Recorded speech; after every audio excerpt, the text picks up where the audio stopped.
It's been a crazy week in wrestling, guys. Every promotion seemed to bring their A game this week. TNA premiered on a brand new channel.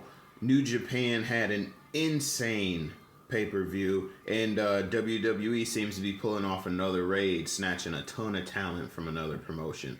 My name is Robbie Diesel. Let's talk a little wrestling.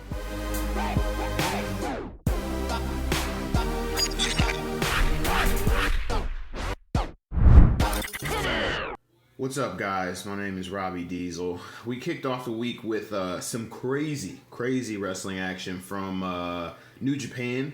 They had their annual pay-per-view Wrestle Kingdom 10 this year, which was essentially a showcase of New Japan talent and Ring of Honor talent, and it was top to bottom a great show. They had a battle royal for their pre-show, really good title matches, and two undisputed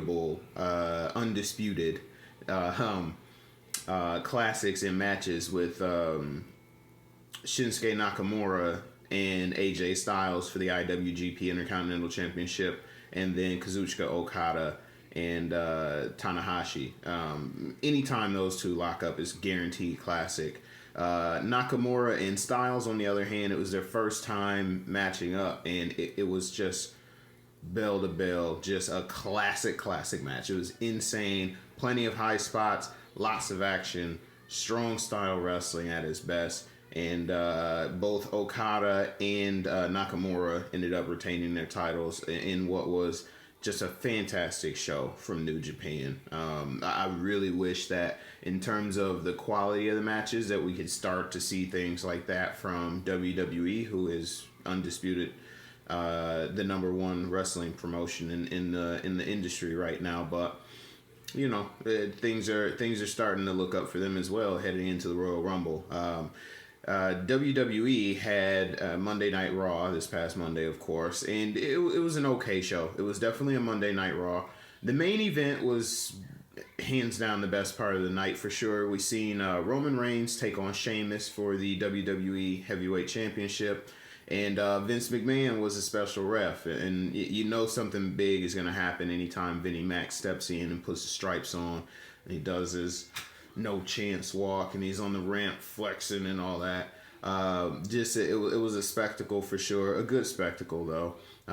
Which seen Roman Reigns pull out the victory.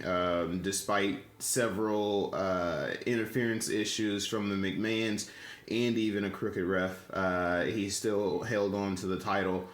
What was most interesting, though, is at the end of that match, Vince McMahon announced that at the Royal Rumble, Roman Reigns would be defending his WWE title in the actual Rumble match.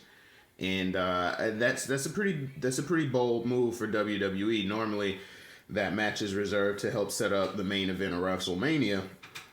But it looks like Roman Reigns is going to be defending his title, which the WWE title has only been decided in the Royal Rumble one time prior to this, and that's back in '92 when Ric Flair won the WWF title then with a tear in my eyes. Woo!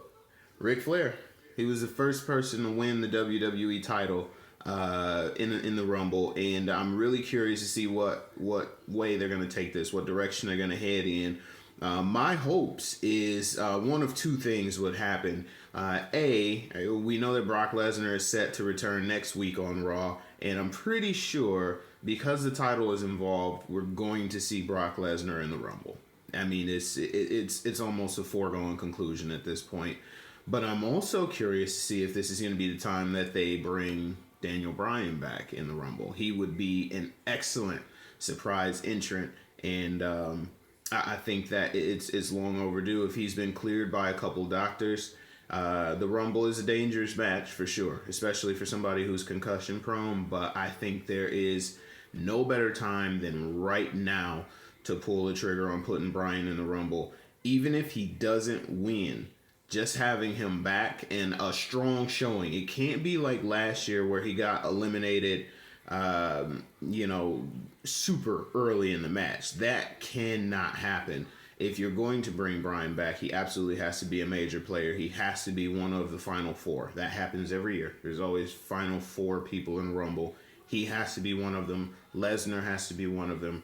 Reigns has to be one of them.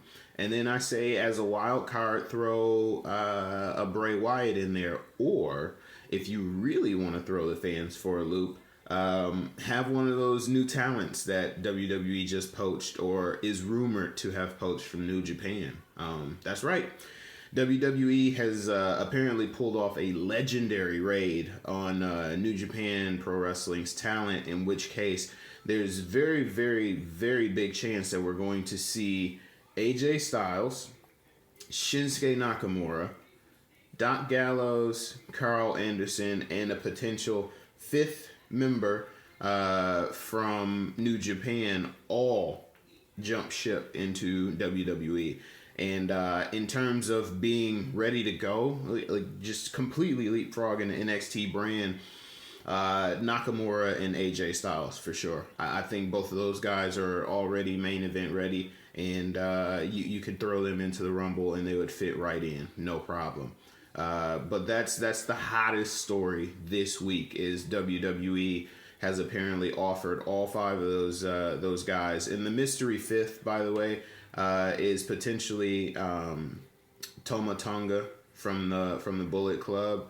That's not confirmed, not denied. Doc Gallows had a run in WWE before as Festus, and then just as Luke Gallows with the Straight Edge Society with CM Punk. So it'd be interesting to see him return to the WWE. Carl Anderson apparently had a deal with TNA on the books, but apparently withdrew that deal when WWE came with an offer. So we'll see. Time will tell. It would be great signings for WWE for sure, especially considering it looks like John Cena is not going to be wrestling full time anymore. So pulling those 4 or 5 guys over would be a great addition to the roster, and that would even allow some Bullet Club reunions to happen as one of the founding members of Bullet Club and Finn Balor is in NXT right now. Great move by WWE if it turns out to be true. TNA had their premiere Impact Wrestling episode on Pop TV last night. The show overall was pretty decent. They had the finals, the semifinals and finals of their championship series match, in which case we seen EC3 go over Bobby Lashley, and we seen Matt Hardy go over Eric Young. So EC3 versus Matt Hardy in the finals for the TNA Heavyweight Championship. It was a pretty decent match. There's seen plenty of false finishes and counters for each other's finishing moves, but in the end, EC3 went over clean. His second TNA Heavyweight Championship reign. I like EC3. I think he is very much an old school heel, and he is definitely a major player on that roster and somebody that you can build a pretty decent championship storyline around for sure. So kudos to EC3 for winning the title. We also seen the debut of Maria Kanellis and Mike Bennett in TNA last night. Mike Bennett came out. His new gimmick is the Miracle, the guy that's going to save TNA. That's a very, very bold proclamation because TNA has a long way to go. But if done right, they absolutely could. They could pull it off because Mike Bennett can absolutely go in the ring. He is a very, very good wrestler, and I'm interested to see in how and what he's going to get into in the next couple weeks.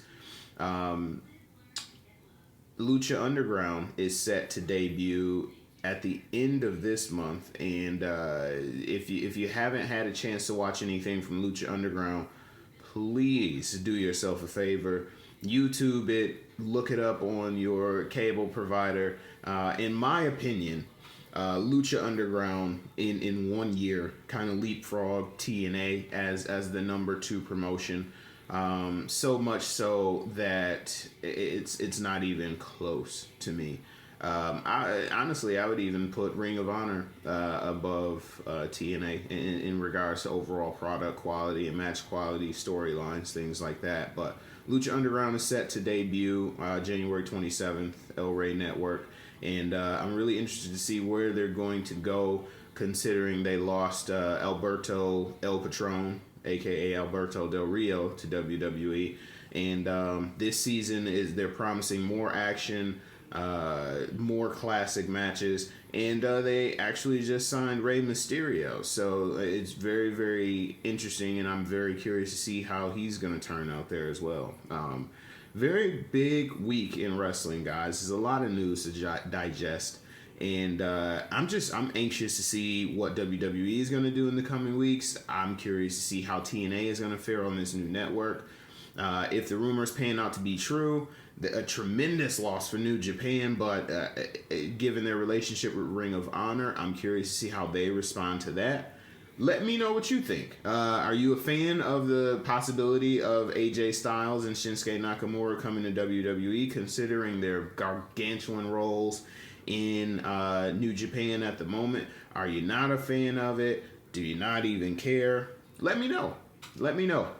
Make sure that you hit the like button down below, like this video, and share it. Send it to a friend on Twitter or Facebook or Reddit or Dig, however you decide to share things. And subscribe to the channel. Make sure you hit that subscribe button. You get many more videos just like this one. All right, dudes, my name is Robbie Diesel. That was this week's wrestling recap. I'll catch you guys down the road.